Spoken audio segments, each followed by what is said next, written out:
Good afternoon. Good afternoon. All right. Judy Reddington. Thank you, Judge.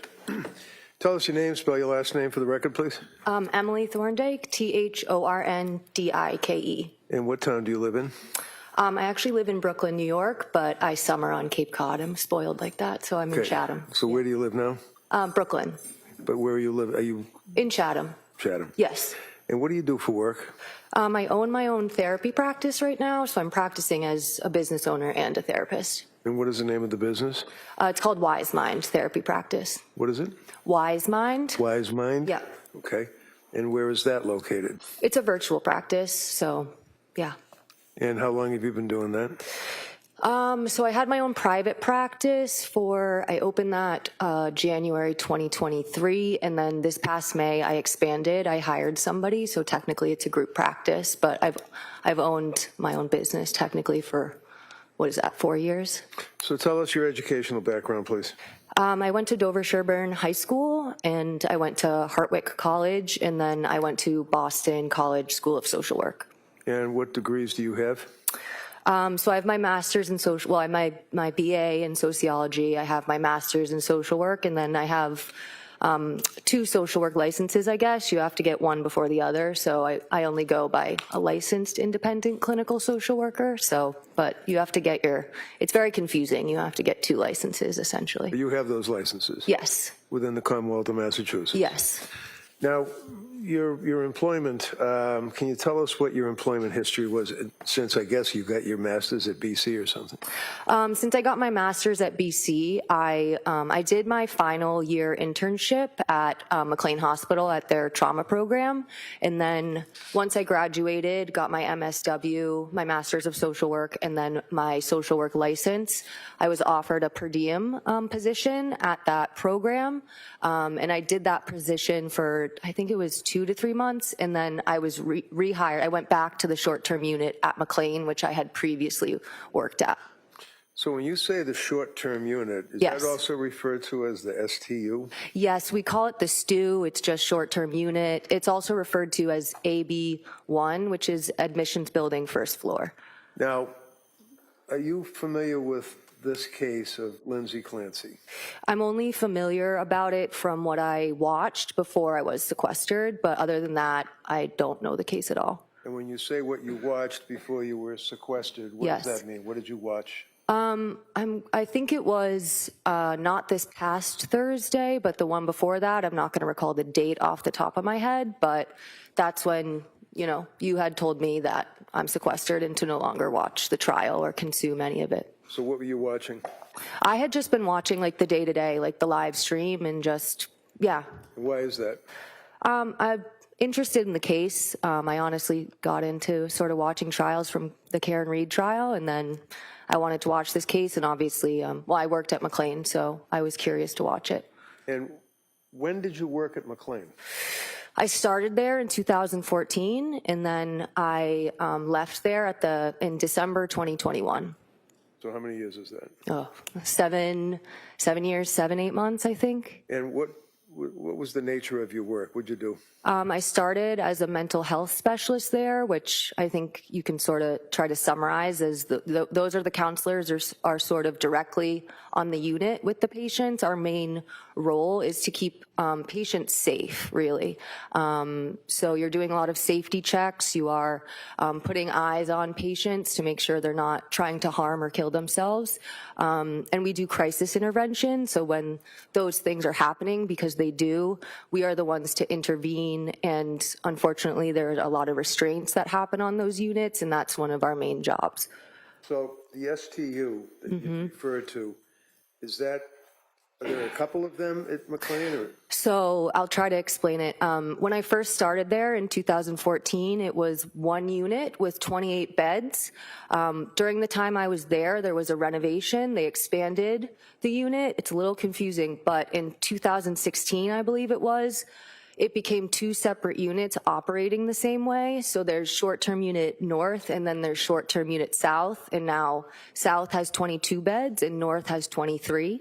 So that's why you'll see like, AB1S or, so they're the same unit, but there's a south side and a north side, if that makes sense. When you were working in that particular unit, is that the same unit that Lindsay Clancy was in for the 4 to 5 day period? Yes, I worked on both north and south for a significant amount of time. And for all those years that you worked there, did you work days, nights, weekends, holidays? So days and evenings, I preferred the evening shift, but you're supposed to do both, day and evening. I didn't do night. Sometimes you get mandated and you have to work an evening and a night shift, which is always pretty brutal, but I was day and evening. Now, how about the staffing at STU, your experience? So there's always I can sort of start with the week, I guess. There's always 4 mental health specialists and 4 nurses during the week for the day shift. And then in the evening, it's 4 mental health specialists and 3 nurses.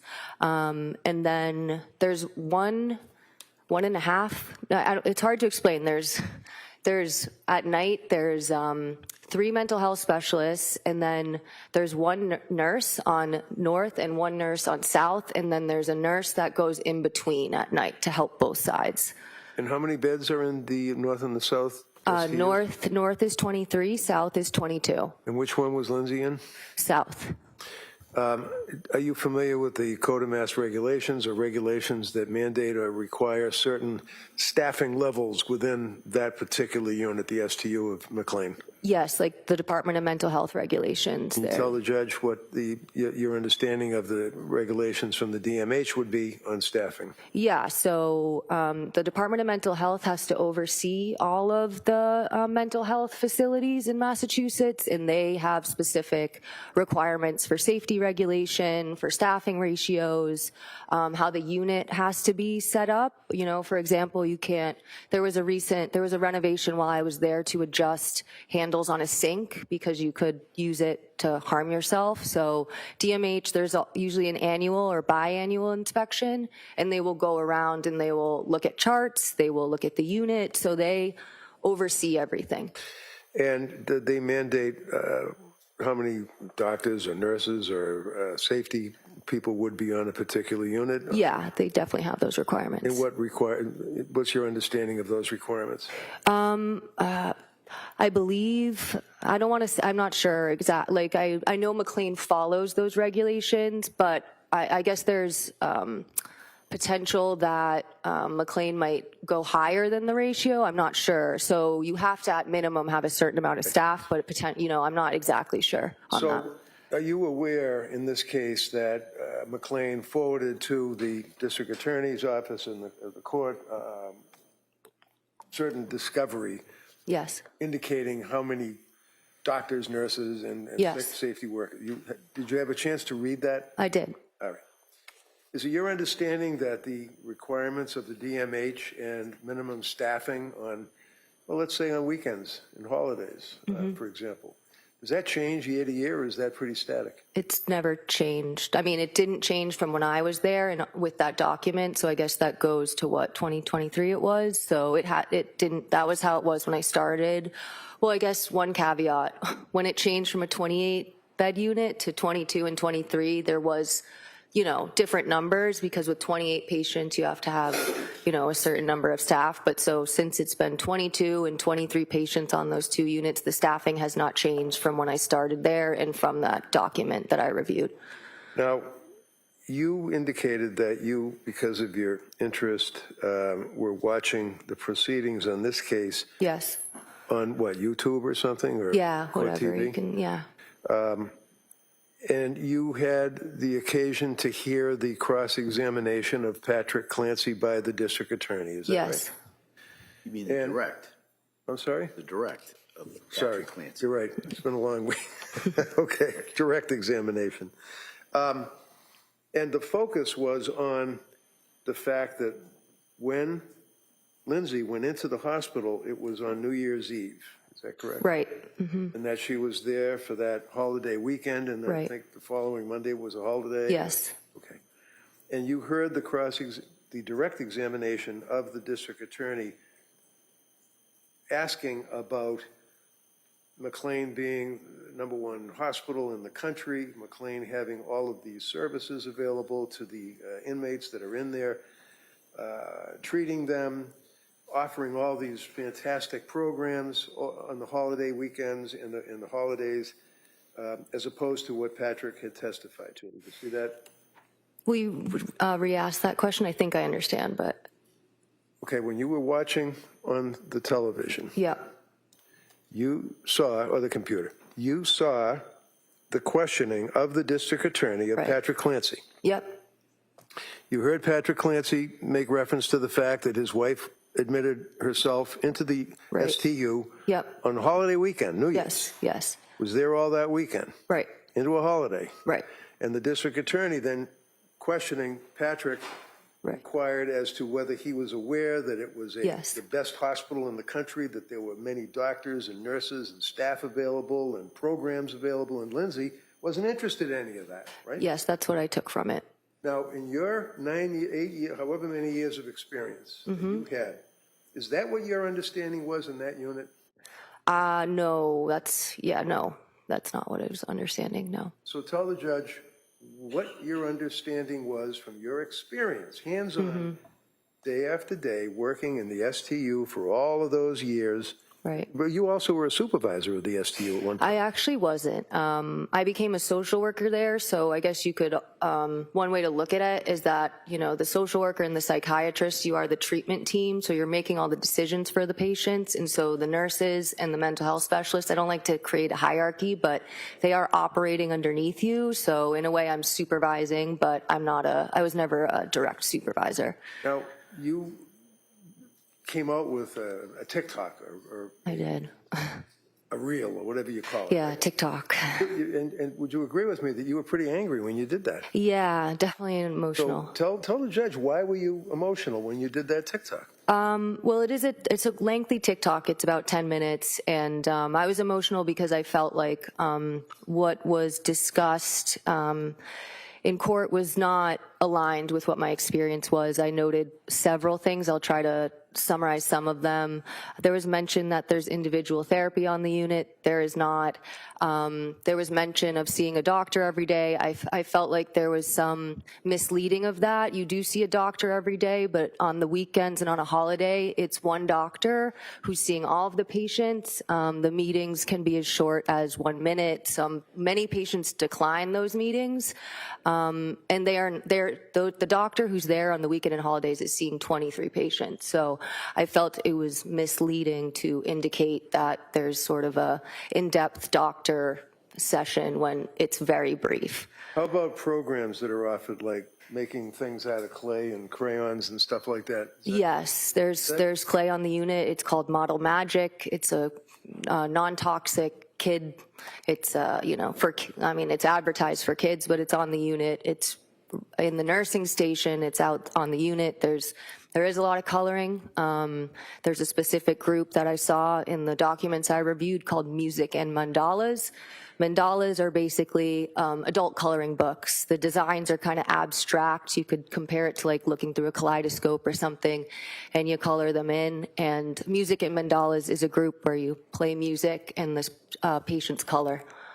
So you understand from watching the proceedings that you became emotional over is that Lindsay went in on New Year's Eve with some fairly serious Right. symptomology. Is that correct? Yes. And Patrick indicated that they were, quite frankly, pretty bluntly disgusted with the help and the care that was allegedly offered to her, right? Right.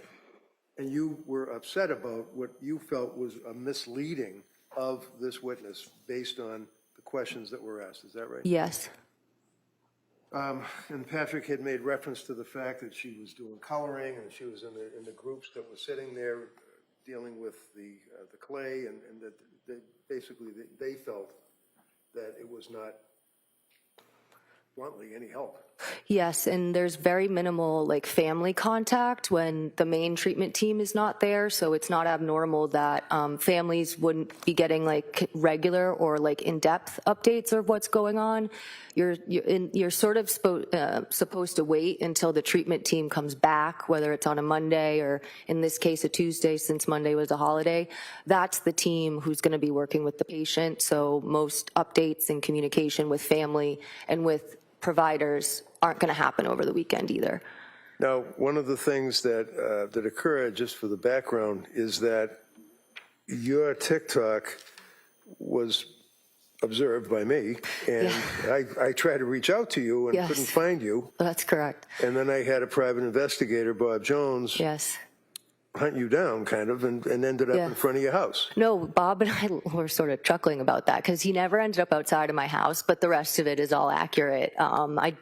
So he wasn't outside of my house, but the rest of that was true. So he was able to locate you. He was, He yes. was able to talk to you, He was, yes. get your contact information. Yes. Provide that to me. Yep. And as a result of that, I reached out to you, and then you indicated that you, initially somewhat reluctant, but then ultimately agreed to get involved and talk to the judge, right? Yes, yes. Okay.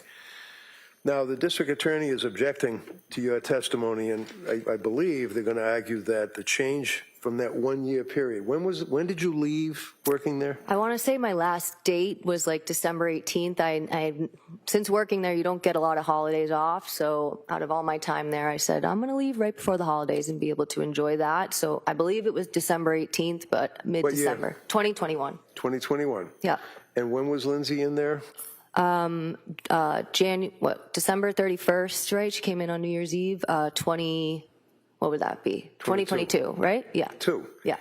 So in your opinion, is there a change that is Right. significant in the staffing, in the nurse-to-patient ratio, Right.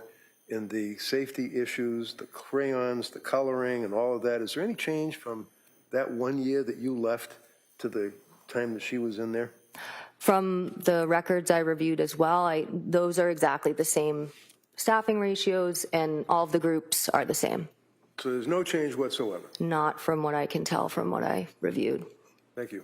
All right, Comoth?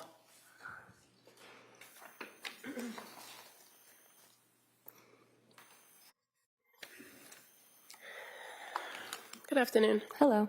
So you are currently a social worker who does their own, a licensed independent clinical social worker, right? That's the license. Title, when yeah. you're saying Yes. that's really what you kind of go by. Yes, I'm a social worker by trade, you could say, but I'm practicing as a therapist. And you do that virtually. Yes. So you don't have a brick and mortar where clients come and engage in therapy with you, right?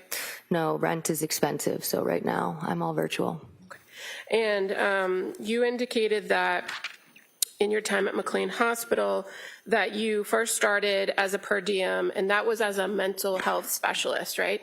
I didn't start per diem there. I started at a 32-hour position. The per diem, there's another position I held at McLean, which is called a community residence counselor. That was a per diem position. And then the social work position I took after graduating and before I went back to McLean, the short-term unit, that was a per diem position. So the per diem role that you had, how long did you do that role? On which unit? Well, you just said, Right. when I asked you about working per diem, you said you were the community resident counselor. Yes, I long did you do mentioned that? 2 per diem positions, so I just wanted to be clear. I believe it was around a year. It was on the side while I was working on the short-term unit. That was the main unit I worked on, but since I was 32 hours, I was interested in that particular McLean program, so I picked up a shift, every so often, but I was primarily on the short-term unit. As what, though? As a mental health? As a mental health specialist, yep. And so you said once you got your master's, you took on a role of clinical social worker there, right? So yes, I did. And that was in September of 2019? Yes. And you said you had a chance to review the records that were sent over by McLean, right? Right. Now, when you were a social worker from September of 2019 to December of 2021, Yeah. what was your schedule? So I would come in around 9. You could view it as sort of normal business hours. My clinical rounds that I did with all the multidisciplinary staff was at 9:55. So that was kind of a little bit of my start time, but generally probably like 9 to 5, you could say. And was that Monday through Friday? Yes, I did cover weekends on occasion. Social workers, you're not required to, but it's kind of highly encouraged. So, every once in a while, I would cover a weekend as a social worker. And you're aware that the records that came from McLean Hospital indicate that during the time period of January 1st to January 15th of 2023, that the social worker role was a day position that was Monday through Friday. Yeah. And that on January 1st, which was a Sunday, there was no social worker there. Yeah, I saw that. And on January 2nd, which would have been the observed holiday for Right. New Year's, there was no social worker there. That's what I saw. Okay. And while you would pick up shifts, the majority of your schedule was 9 to 5, Monday through Friday. Yeah. From 2019 to 2021. Yeah, I mean, I did regularly pick up weekends, but yes, primarily I was there during the week. Okay. Now, you provided Attorney Reddington with some kind of like typed up notes. Do you recall that? Yes. Where you outlined kind of what your experience was on the unit and how inpatients were,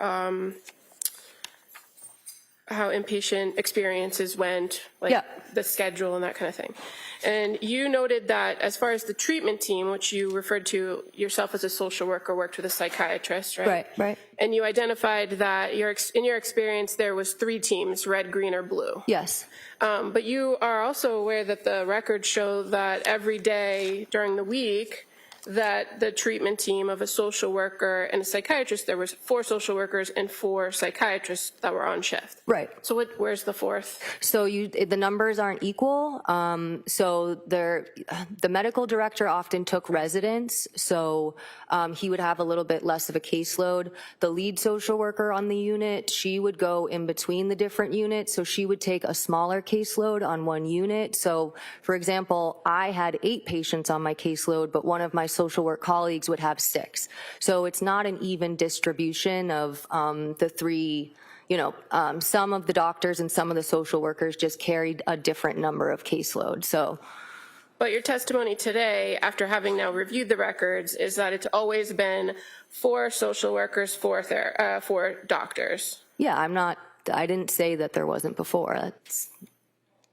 Well, we don't. That's why you're here, because we don't know. Yeah, I what just you said thought I before. answered your question. So, but yes. And you came aware of this case by watching the trial, right? Yes. And so, would you say that how many days of the trial did you watch? All of them up until that point. At what point? What day? I'm not remembering the date exactly. Not last Thursday, but the Thursday before. What was the last content of testimony that you remember watching? I believe it was maybe Patrick's friends, or I was aware that there were doctors testifying. Mr. Reddington made sure I was not watching anymore, and that there were doctors coming up that were particularly important for me to not watch. And you were asked by Attorney Reddington here about observing that testimony or the direct examination of Patrick, and I think he mentioned where it was referred to that McLean was the best hospital in the country. Do you recall that being the question that was asked of Patrick Clancy? I don't recall. And in fact, the Commonwealth didn't ask about his opinions of the status of the hospital, but did just verify with reference to records whether or not he knew his wife participated in particular things that were contained within the records. Did you see that in the testimony? Yes. And so you're aware that the testimony actually was that, or the question was, were you aware that she declined groups? Yes. And that's based on records you've never seen, right? Correct. And as far as the contact with the staff and the doctors, meaning nurses or social workers or whatnot, you haven't reviewed any of those records, right? I have not. And so you don't know the extent of what the interaction was with the nurse and the patient, do you? I mean, there are some general guidelines that you have to follow. I can't tell you the content within them, but for example, mental health specialists, you're not supposed to meet with a patient longer than 20 minutes because you have other things to do. So I can't speak specifically to what happened in those conversations, but I know the general gist of how everybody's role works. But you, when you say everybody's role, did you ever perform the role of a nurse? No, but I work directly with them. I'm operating on the job description. It says specifically you're under the direction of the nurse. So I worked directly with nurses. Do you go through the same training as a nurse? No. As far as what your knowledge is of mental health specialists, fair to say the last time you were employed as a mental health specialist there and did that work yourself was in May of 2019. Yep. And then you transitioned to being a social worker where you worked closely with the psychiatrist and primarily Monday through Friday. Yeah, psychiatrists, the nurses, and the mental health specialists, you all really work together.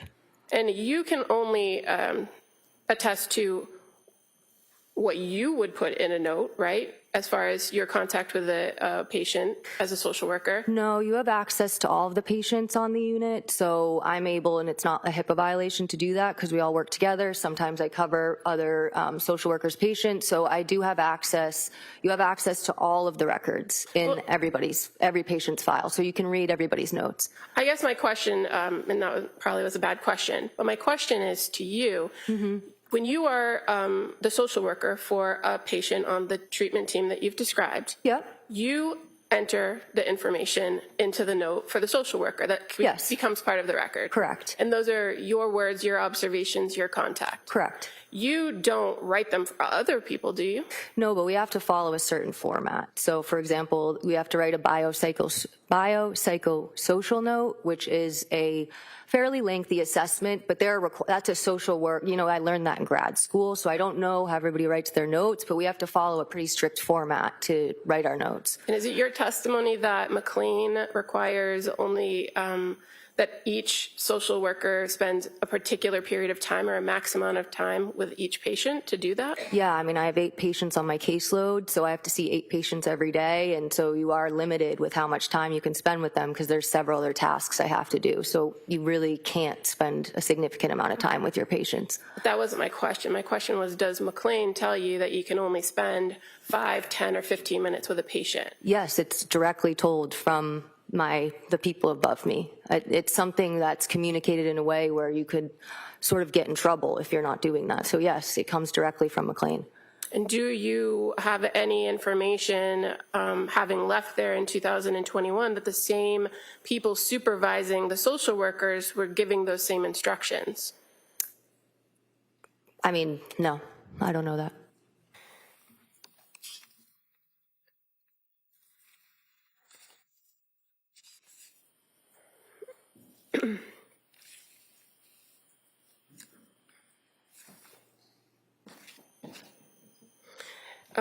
Do you know anything about how many people were actually occupying beds between January 1st and January 5th of 2023? No, it obviously has a max of, so I don't know how many patients were there, but you can have up to 22 there, so yeah. And you've also indicated in your notes to Attorney Reddington that sometimes the people that are there for a particular period of time have the ability to go out on passes for weekends. Correct. Yes. Does that, in your experience, did that tend to happen around holidays? Yes. And so you don't know between January 1st and January 5th of 2023 who might have been assigned to a bed there but out on a pass that weekend, do you? No, I don't know what happened that weekend. And that would affect how many people are actually occupying the beds would affect the ratio of staff to patient during that time period, right? If I'm understanding the question correctly, I mean, it's the same amount of staff there. Are you saying like they're right, meeting with patients? Right, it's the same amount of staff regardless because it's by shift, right? Right. So if the unit has 22 beds in it, but say 5 people are off on a pass for that weekend, then the same staff that are there Right. for the entire weekend have 5 less patients. They have to No, round no, with. no, you're still assigned, every patient has to be assigned to a mental health specialist and a nurse. And so when you go on a pass, there's a limit. And day and evening shift, like the limit of the pass is 8 hours. So no matter what, you have to check in with your staff person before you leave for your pass, and you have to check in with your assigned staff when you come back. So there's no patient who's not assigned to somebody, it's just they might not be on the unit the whole time when you're on your shift. Okay, so if they're not, they might not lose a patient on their load. Yeah. For instance, but that person isn't there that they have to check in with every so often, or they have to check in with about groups or keep track of or meet with, right? If they're on a pass and they're out of the facility for 8 Right. hours, they're physically not present, and that worker doesn't have eyes on them. Yeah, you only check in once per shift anyway, so if they're going, you check in with them before, and when they come back, you check in with them after. But yes, you're not checking in with them when they're off the unit. And you don't know what the numbers were No, I don't. during that time period.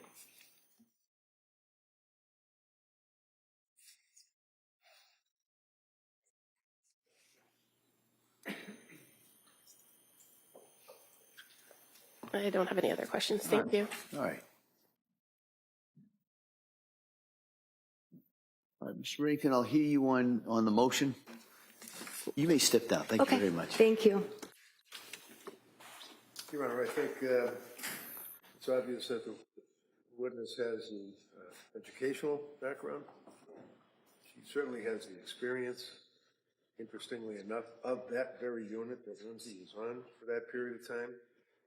Is well aware of the staffing, indicated to you that the staffing ratio to patient, et cetera, has not changed according to the items that the government has brought here today. That at the time that she was there, it was on a weekend. She indicated about the weekend staffing, the holiday staffing. Indicated that they have these coloring programs and programs that Patrick was relating to, and indicates the skeleton crew, if you will, in a sense, on that particular period of time in the holidays, which is very corroborative of what Patrick had indicated in his testimony. So, I'm not looking to bring her in to disparage McLean Hospital. They've done a good job of that themselves. I'm bringing her in to just have evidence as to what Patrick's testimony was relating to what his wife went through when she was in McLean, to corroborate the fact, as opposed to what was raised on direct exam with the government when they were questioning him about all of these wonderful programs that she apparently was not interested in participating in, which is very, very, I would argue, improper inference for the jury to consider. All right. Kamal? Your Honor, would object to the witness, and even now after the voir dire, I think it's clear that the best evidence of what the defendant was provided by way of care, treatment, however you want to call it, is the record in and of itself. It's the record from McLean that documents each and every contact she had with each and every person that was on staff during the time period she was there.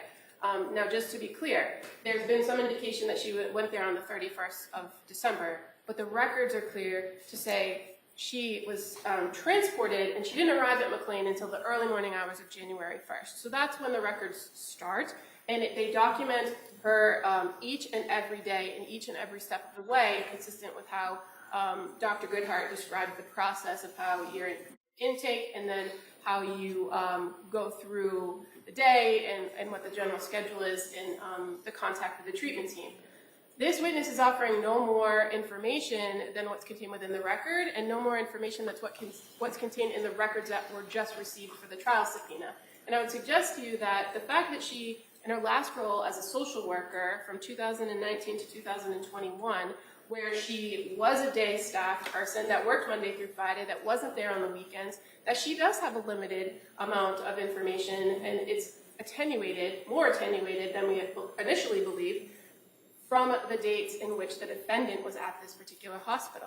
So I would suggest, or I would object and argue that the best evidence is the records in and of themselves, the records that now have been subpoenaed that can be admitted to identify the particular staff. I'd also like to point out that counsel is referring to offering this to rebut certain inferences or certain statements that the Commonwealth made in the direct examination of Mr. Clancy, but no one has said that McLean is a #1 hospital. That wasn't the testimony. That wasn't the question put before him. It was simply what he knew, what he observed, and if he knew what was contained within the record. So there's been no presentation of evidence that would suggest that a person needs to come in to dispute that the groups are the groups. The court and the jury can see from the record what the groups were, and they can make their own decisions based on what they described them to be in the record, if that was treatment or not treatment.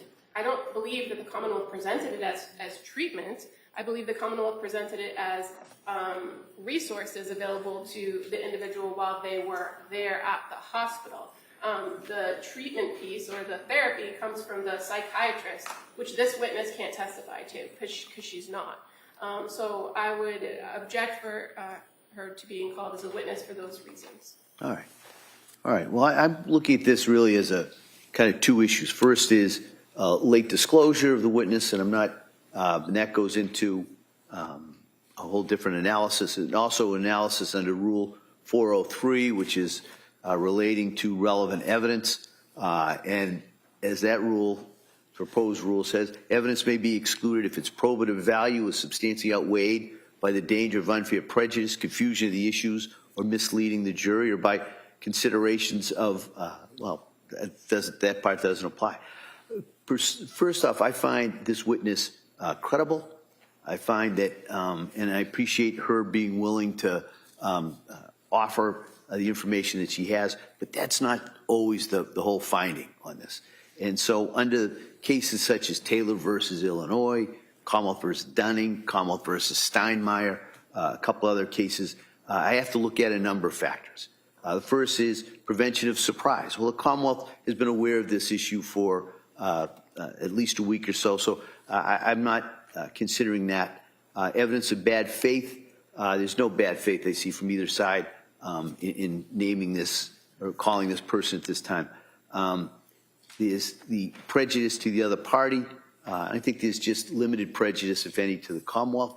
However, though, the final two are the issues that I think are more relevant in this. One is the materiality of the testimony in this.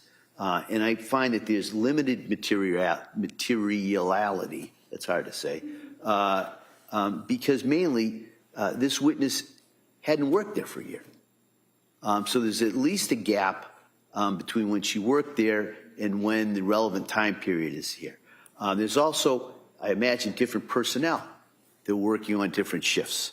And so there's kind of limited value to that testimony. I also, I don't remember any five-star type inferences. In fact, so I'm not going to, that's going to be measured by the jury. But I didn't see any mentions that this was a five-star facility. And then also the concern is, or the factor is, the effectiveness of less severe sanctions. And I would find that the records that have been brought in pursuant to the subpoena in the last couple of days from McLean's talks about the staffing levels on holidays and not on holidays. So if there's a question of whether or not there was a quote-unquote skeleton crew that was on for those, at least the first 2 days of this time that Ms. Clancy was there, that's reflected in the records. There also, in the records here, is a list of whatever programs were offered and also when they were offered. So if there's a question of less programs being offered on a holiday than during the week, those are contained in the records.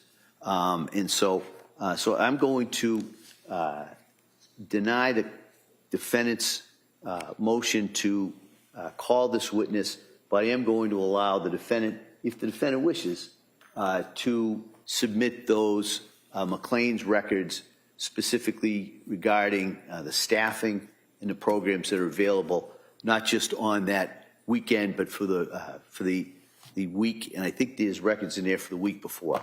So there could be a comparison between what was available to Ms. Clancy during the week and what was available to her on a holiday weekend. So that's going to be my finding. I'll issue a written ruling on this, but I just kind of wanted to give the parties at least some idea, as well as the witness who's been here, I know, a couple of days. I just kind of wanted to thank her for that. So with that, we'll be in recess till 2:15. We'll come back and resume the trial. Okay? Thank you. Court, all rise. I know it's a technicality, no my objection. Duly noted. Thank you. And this witness may have left the stand, but the courtroom fight over her testimony is far from over. Emily Thorndike presented herself as someone with a unique perspective, a licensed clinical social worker who spent years working inside the very psychiatric unit where Lindsay was treated. She testified about staffing, weekend and holiday operations, patient assignments, and what treatment resources were actually available on the unit. But the prosecution's cross-examination exposed the central weakness in her testimony. She wasn't working at the hospital when Lindsay was there. Thorndike left in December 2021. Lindsay arrived in January 2023. That's more than a year apart. And Thorndike admitted she didn't know the exact staffing levels or patient numbers during Lindsay's particular stay. And she hadn't reviewed every record documenting Lindsay's individual interactions with staff. That distinction became crucial. The defense wanted Thorndike to support Patrick Clancy's description of the hospital, particularly the suggestion that holiday staffing and programming were limited. Thorndike said her experience was consistent with that picture and described brief weekend doctor contacts and limited family communication. But the prosecution essentially said, "Why do we need testimony about what the unit generally looked like when we have the actual records from Lindsay's stay?" And the judge ultimately agreed. The judge said the witness was credible, but found the material value of her testimony limited because of the time gap, different personnel, different shifts, and the availability of hospital records showing the actual staffing and programs during Lindsay's hospitalization. So here's the important part. The judge did not say Thorndike was lying. Quite the opposite. The judge specifically said he found her credible. What the judge said was that credibility isn't the only question. The bigger question is whether her testimony is sufficiently connected to the specific events the jury has to decide. And that is a very important courtroom distinction. The defense isn't completely shut out, though. The judge indicated that the hospital's own records regarding staffing and available programs could still be presented, including comparisons between the holiday period and surrounding weekdays. So the witness may be off the stand, but the issue she brought into the courtroom remains alive. Now the question becomes much narrower, and much more important. What do the actual records show about the care Lindsay received during those critical days? That's where this case is headed next.